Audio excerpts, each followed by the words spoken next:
Menjadi lumbung suara partai berlogo banteng yaitu PDIP, kini harus mengakui keunggulan suara sementara paslon Pilpres di luar PDIP yaitu Prabowo Gibran.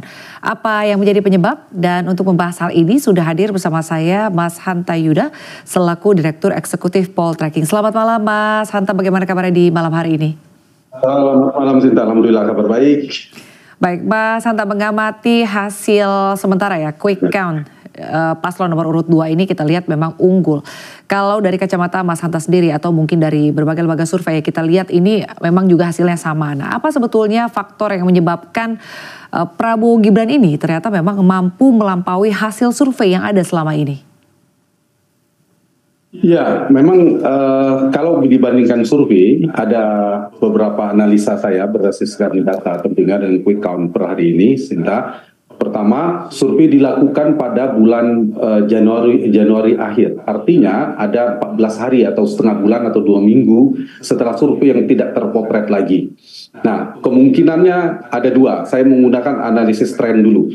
Berdasarkan data survei terakhir, misalnya kami Poltreking Indonesia, perolehan paslon 01 itu sama, hampir sama, 25, 24, 25%. Sementara Ganjar Mahfud itu dibandingkan survei terakhir kami ada selisih penurunan 2-3%. Artinya ini keberlanjutan tren. Jadi berdasarkan analisis tren ini akibat dari tren Prabowo Ganjar Mahfud semakin turun. Di saat yang sama tren elektabilitas Prabowo Gibran itu terus naik. Nah, di 2 minggu terakhir itu keberlanjutan tren itu menunjukkan di saat yang sama undecided votersnya yang belum menentukan pilihan itu mulai melakukan pilihan-pilihannya. Yang kedua, selama 2 minggu itu ada yang tidak terpotret di dalam survei peristiwa. Misalnya debat terakhir, dalam hal ini kita tahu Pak Prabowo dianggap positif pada saat itu, tulus, minta maaf dan seterusnya. Yang kedua ada faktor bansos barangkali, dan yang ketiga adalah faktor di mana cukup diserang ya dengan isu-isu negatif pasangan ini, dan itu bisa menjadi tanda petik menjadi simpati yang didapatkan oleh paslon 2 justru sebenarnya silent majority. Orang-orang selama ini kelas menengah ke atas mempersoalkan isu-isu kritis, tapi yang banyak itu di bawah justru sebaliknya mereka datang ke TPS justru memberi dukungan kepada pasangan ini. Itulah yang menyebabkan paslon nomor 2 tinggi dibandingkan survei yang diprediksi sekitar 52-53%. Ternyata pada hari H berdasarkan data quick count sekitar 57-58%. Paling tidak di data survei kami terakhir di data quick count Poltreking Indonesia 58,78%. Sinta. Jadi faktor itu analisanya saya kira. Kalau faktor kemenangan mengapa alasan orang memilih itu bisa didalami dari exit poll, tentunya beda lagi. Baik, Mas Hanta, artinya Anda cukup sepakat bahwa sebetulnya Jokowi efek ini cukup memberikan pengaruh dalam Pilpres di kali ini? Iya, faktor ini cukup determinan karena menurut saya selain dari faktor di mana faktor Jokowi efek ini memberikan dampak yang cukup positif, tapi saya ingin menggunakan data exit poll dan analisa yang saya gabungkan, Sinta. Pertama, faktor Prabowo dulu. Faktor Prabowo ini penting karena ini untuk menggambarkan Jawa Barat, potret Jawa Barat di mana ada transformasi gaya komunikasi politik Prabowo.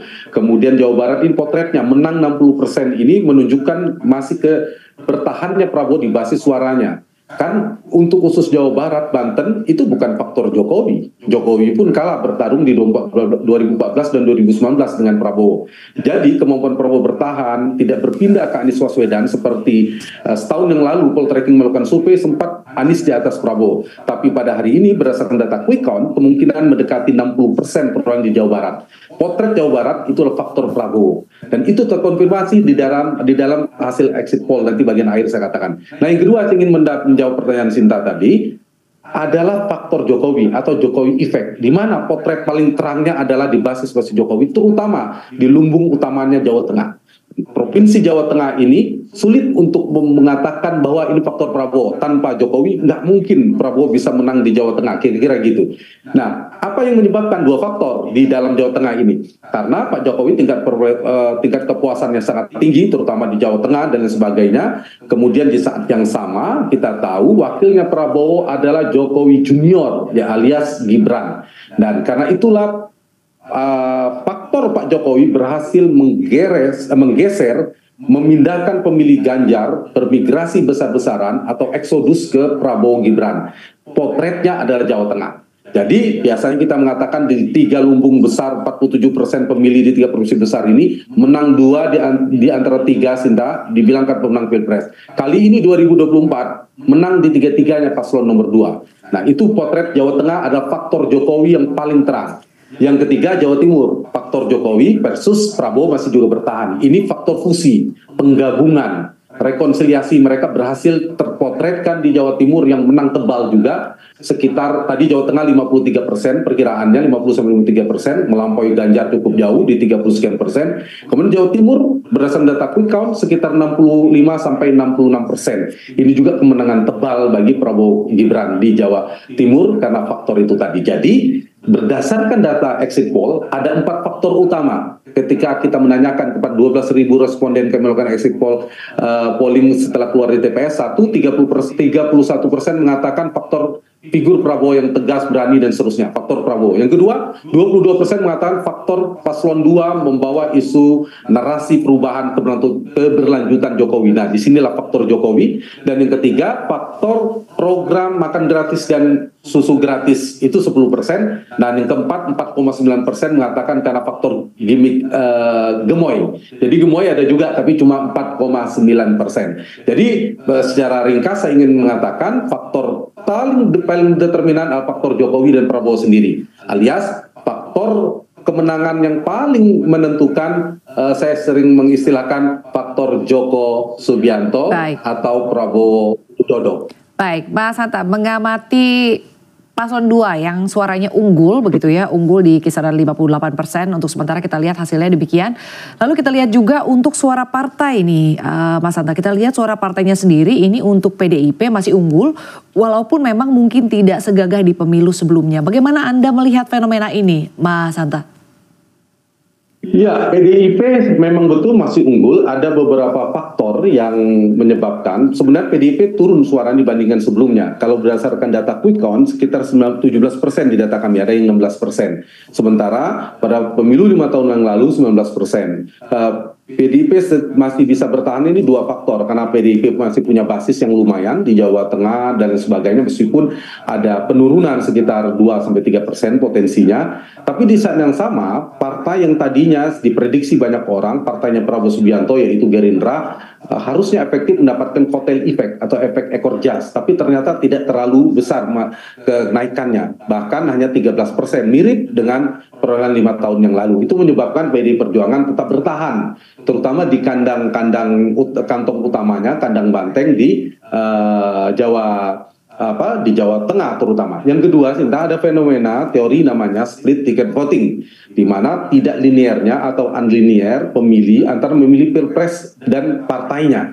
Misalnya potret di Jawa Timur, kami melakukan survei terakhir, pemenangnya PKB. Di PKB, tapi pilihannya capresnya 02, Prabowo Gibran. Nah, ini gambaran pemilih NU. Pemilih NU Jawa Timur sebagian besar PKB, tapi mereka memilihnya Prabowo Gibran. Begitu juga di Jawa Tengah.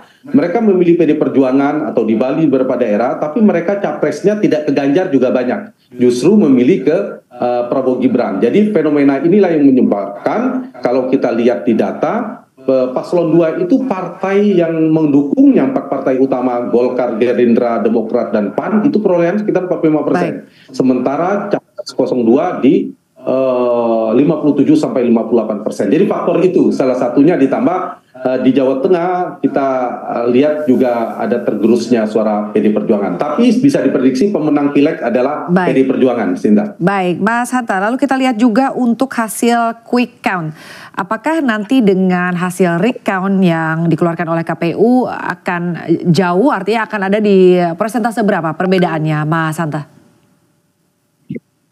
Quick count itu bukan hanya dilakukan di Pilpres dan Pileg 2024, tapi sudah sangat lama, sejak 2004, 2009, 2014, 2019, dengan margin of error kurang plus minus 1%, biasanya tidak terlalu jauh. Kemungkinan kurang dari 1% plus minus lah di 1%. Jadi karena itu berdasarkan quick count Poltreking Indonesia paling tidak yang kami lakukan, berdasarkan perolehan suara yang cukup stabil di jarak untuk 2 putaran, kecil kemungkinan karena ada selisih dari 50% itu aja 7%. Kalau 7% itu saya konfirmasi dengan DPT kata 150 juta yang datang ke TPS, maka ada 10 juta jarak kelebihan dari separuh pemilih. Artinya kemungkinan Pilpres akan berlangsung dalam satu putaran. Ditambah sebaran 20% minimal di lebih dari separuh jumlah provinsi Indonesia. Saya lihat di data quick count itu sudah melampaui, bahkan hampir semua provinsi menang. Kecuali mungkin Aceh hanya 21%. Di luar itu Aceh dan Sumbar mungkin kalah, paslon 2. Di Jakarta imbang dengan paslon 1. Di luar itu berpotensi menang. Maka syarat konsesionalnya berdasarkan data quick count, sembari menunggu real count tentunya yang resmi dari KPU, tapi berdasarkan quick count maka bisa disimpulkan konklusif bahwa pemenang Pilpres 2024 dalam satu putaran ada paslon nomor 2 Prabowo Gibran dengan perolehan sekitar 57-58%, Sinta. Jadi Pilpres 2024 berlangsung dalam satu putaran dan dimenangkan oleh Prabowo Gibran. Dan insya Allah saya punya keyakinan karena sudah teruji dengan metodologi yang sangat ketat dan sudah berulang-ulang di quick count, dan hasil rekod KPU tidak jauh berbeda dari quick count yang dilakukan oleh berbagai lembaga survei yang kredibel dan sudah kerap melakukan quick count tentunya. Baik, Mas Hanta, terima kasih atas penjelasannya, sangat jelas sekali dan komprehensif begitu ya. Direktur Eksekutif Poltreking Hanta Yuda sudah bergabung bersama kami di Nation Hub CNBC Indonesia. Terima kasih, salam sehat dan sukses selalu untuk Anda.